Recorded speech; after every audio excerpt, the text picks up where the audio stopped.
देखो, मेरी प्रतिक्रिया तो वो है जो हमारे कांग्रेस प्रेसिडेंट खड़गे साहब ने कहा है कि बात ऐसे है कि अगर 24 में बीजेपी जीतती है तो समझ लीजिए कि हिंदुस्तान में इसके बाद ना तो कोई कॉन्स्टिट्यूशन रहेगी ना कोई इलेक्शन ही होगी।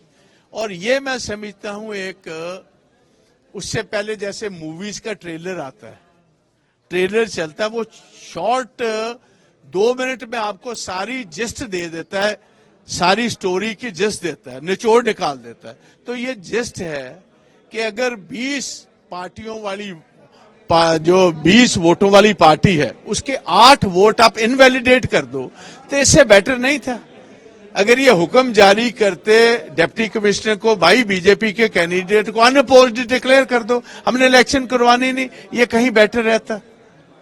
अगर आपने किसी और को जीतने ही नहीं देना तो फिर तो आप देख लीजिए डेमोक्रेसी में आते टाइम में this does not I feel this does not bode well for the democracy of India. High court ने भी आदेश दिए थे कि फ्री एंड फेयर इलेक्शन होने चाहिए, उसके बाद भी आप मानते हैं कि कोर्ट की अवमानना भी हुई है?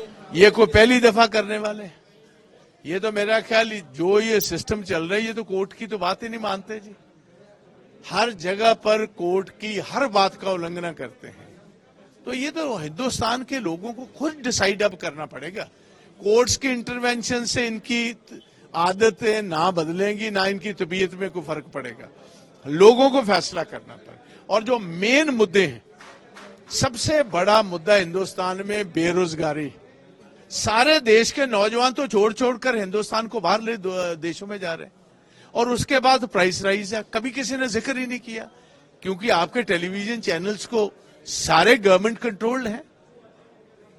इश्यूज वो जिसका लोगों पर कोई असर नहीं है वो मेन इश्यूज है, जिसका असर है वो आपके टीवी और इलेक्ट्रॉनिक मीडिया में और प्रिंट मीडिया में कहीं ना छपते हैं ना कोई दिखाता है। मेयर चुनाव को लेकर आम आदमी पार्टी और कांग्रेस दोबारा से हाईकोर्ट का रुख कर रही है। हमें नहीं पता जी,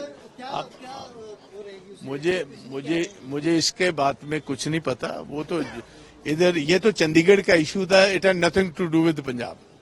मगर मैं तो आपको एक ये बताना चाहता हूं कि आते वक्त में एक इन्होंने ट्रेलर चलाकर दिखाया है कि अंडर ऑल सर्कमस्टांसेस ये हेल बेंट हैं कि हमने कोई भी सूबा किसी ढंग से भी काबू करना हम करेंगे। उसका कोई गैर कानूनी हो, कानूनी हो, किसी ढंग से हो,